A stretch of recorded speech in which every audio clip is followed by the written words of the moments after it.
High all government job aspirants, welcome to my YouTube channel Gen Studies for government jobs. আজ আমাদের topic হচ্ছে Indian constitution part 7। এটা descriptive part. এটার আগে আমি WBCS এক্সামের সময় টোটাল 6টা পার্ট পড়িয়েছিলাম।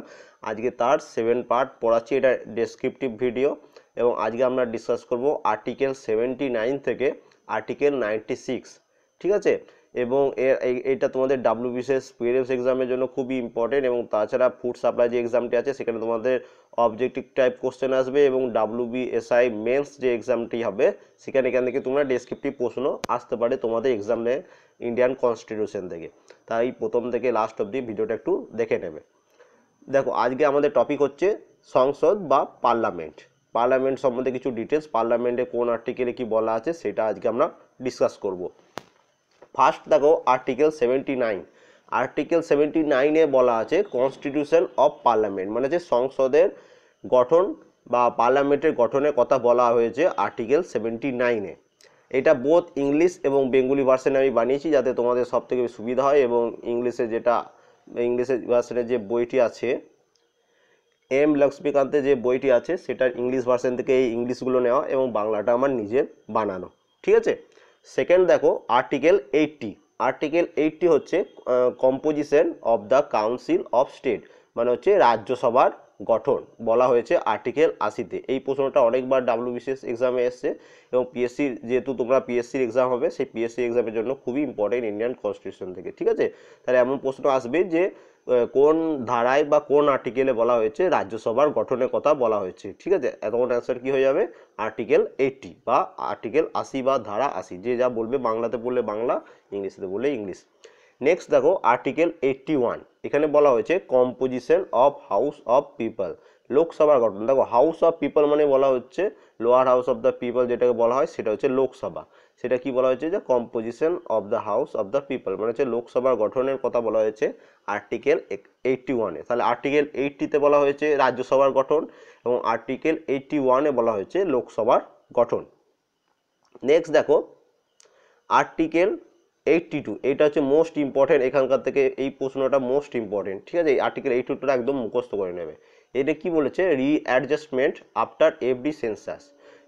এইখানে একটু বুঝবে যে বলেছে প্রত্যেক রাজ্যে যখন সেন্সাস হয়, গণনা যখন হয়, সেই কোনো রাজ্যে প্রত্যেক বছর 10 বছর ভারতে যেমন সেন্সাস হয়, তখন কোনো রাজ্যে জনসংখ্যা বেড়ে যায়, কোনো রাজ্যে জনসংখ্যা কমে তো না, তবে বেড়েই যায়। এবার যখন জনসংখ্যা যেমন হারে বাড়ে, এই রাজ্যসভা এবং লোকসভার যে সিটগুলো থাকে সেটা ভ্যারি করে। তখন যাদের বেশি সংখ্যক মানে জনসংখ্যা বেড়ে গেলে সেখানকার সিট সংখ্যা একটু বেড়ে যায়। ঠিক আছে, মানে লোকসভা এবং রাজ্যসভায় সেটার কথা এখানে বলা হয়েছে যে রিঅ্যাডজাস্টমেন্ট আফটার এভরি সেন্সাস, মানে প্রত্যেক জনগণনার পরে প্রয়োজনীয় সংযোজন, মানে সিট সংখ্যা বাড়িয়ে তোলা সেই জায়গার। নেক্সট দেখো আর্টিকেল 83। এই আর্টিকেল 83-তে বলা হয়েছে duration of hours of parliament, এই পার্লামেন্ট বা সংসদের অধিবেশনে বসার সময়সীমা, এটা বলা হয়েছে আর্টিকেল 83-তে, মানে কোন সময় থেকে কোন সময় পর্যন্ত হবে, কখন হবে, সেটা বলা হয়েছে আর্টিকেল 83-তে। এবার আমরা পড়ব আর্টিকেল 84। এখানে কি বলা হয়েছে? Qualification for membership of parliament, সংসদ হওয়ার জন্য প্রয়োজনীয় যোগ্যতা। এই যে এখানকার মেম্বার হওয়ার জন্য, এই যে মানে লোকসভা রাজ্যসভার মেম্বার হওয়ার জন্য যে কোয়ালিফিকেশন দরকার, ঠিক আছে, এই পার্লামেন্টে মেম্বার হওয়ার জন্য যে কোয়ালিফিকেশনটা দরকার, সেই কোয়ালিফিকেশনের সম্বন্ধে বলা হচ্ছে আর্টিকেল 84-এ। এবার article 85, season of parliament propagation and dissolution. এখানে বলা হয়েছে সংসদের অধিবেশন, আহ্বান এবং ভঙ্গ, মানে সংসদ কখন অধিবেশন বসবে, কখন আহ্বান হবে এবং কখন অধিবেশন ভাঙবে, সেটা বলা হয়েছে আর্টিকেল 85-এ। এবার আমরা পড়ব আর্টিকেল 86। আর্টিকেল 86-এ কি বলা হয়েছে? Right of present of address and send messages to house, মানে হচ্ছে রাষ্ট্রপতির রাইট অফ প্রেসিডেন্ট। তাহলে এখানে কি বলা হচ্ছে? রাষ্ট্রপতির সংসদের উদ্দেশ্যে অভিভাষণ ও বার্তা প্রেরণ করার ক্ষমতা, এটা বলা হয়েছে আর্টিকেল 86-এ। আর্টিকেল 87, এখানে কি বলা হয়েছে? Special address by the president, মানে রাষ্ট্রপতির বিশেষ অভিভাষণ। এই রাষ্ট্রপতির বিশেষ যে অভিভাষণগুলো হয় সেগুলো বলা হয়েছে আর্টিকেল 87-এ। নেক্সট দেখো আর্টিকেল 88, এখানে বলা হয়েছে right of ministry and attorney general as respect houses, বলছে মন্ত্রী ও অ্যাটর্নি জেনারেলের সাংসদীয় অধিকার। এই মন্ত্রী এবং অ্যাটর্নি জেনারেল তাদের যে সাংসদীয় অধিকারগুলো বলা হয়েছে সেগুলো বলা হয়েছে আর্টিকেল 88-এ, তাদের যেসব ক্ষমতাগুলো আছে।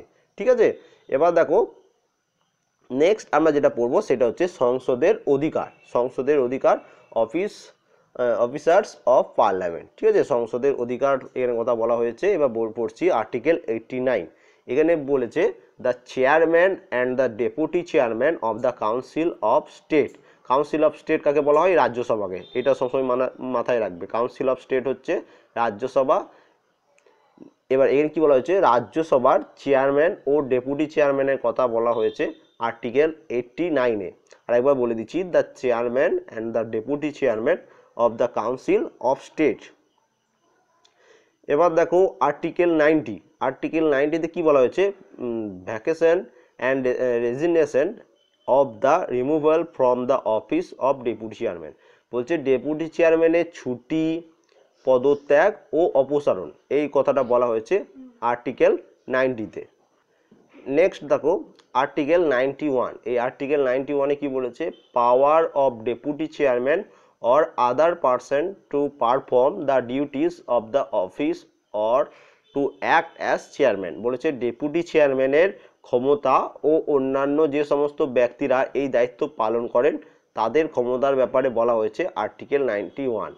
তাহলে এই আর্টিকেল 91টাও কিন্তু খুবই একটা ইম্পর্টেন্ট। এখানে কি বলা হচ্ছে, এটা একটু ডেসক্রিপটিভভাবে পড়তে হবে তোমাদের, কারণ এটা ইন্ডিয়ান কনস্টিটিউশন ফুড সাপ্লাই এতটা ডেপথে কোশ্চেন আসবে না, কিন্তু ডাব্লিউবিসিএস এক্সাম যারা দিচ্ছ প্রিলিমস এবং মেন্স এখানে কিন্তু এখান থেকে প্রশ্ন আসবে।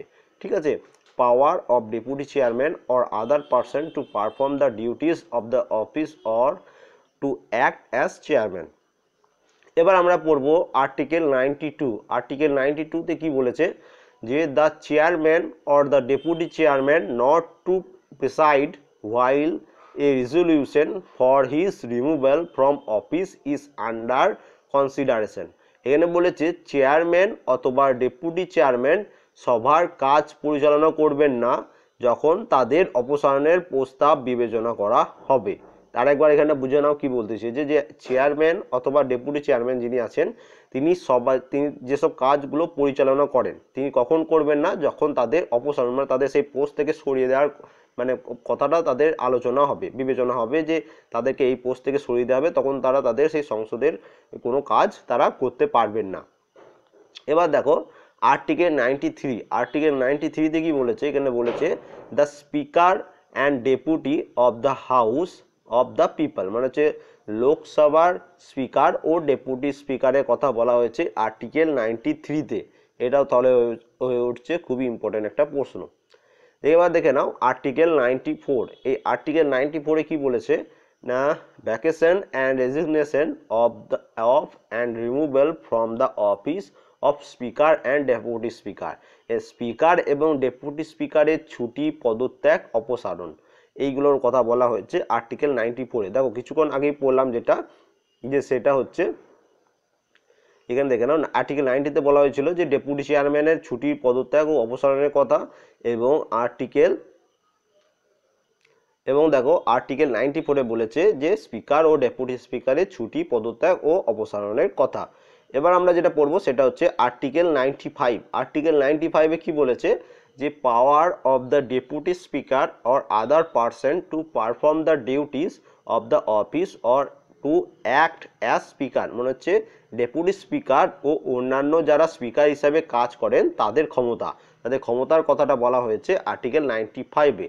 এবং আজকে লাস্ট যেটা পড়বো আর্টিকেল 96। এই আর্টিকেল 96-এ কি বলেছে দেখো, আর্টিকেল 96-এ বলেছে the speaker or the deputy speaker not to preside while a resolution for his removal from office is under consideration। Same যেটা পড়লাম কিছুক্ষণ আগে সেটাই আবার তোমাদের পড়াচ্ছে। এটা স্পিকারের ক্ষেত্রে স্পিকারদের তাদের অপসারণের বিষয়টি বিবেচনা করবার সময় স্পিকার বা ডেপুটি স্পিকার লোকসভার কার্যপ্রণালী পরিচালনা করতে পারবে না।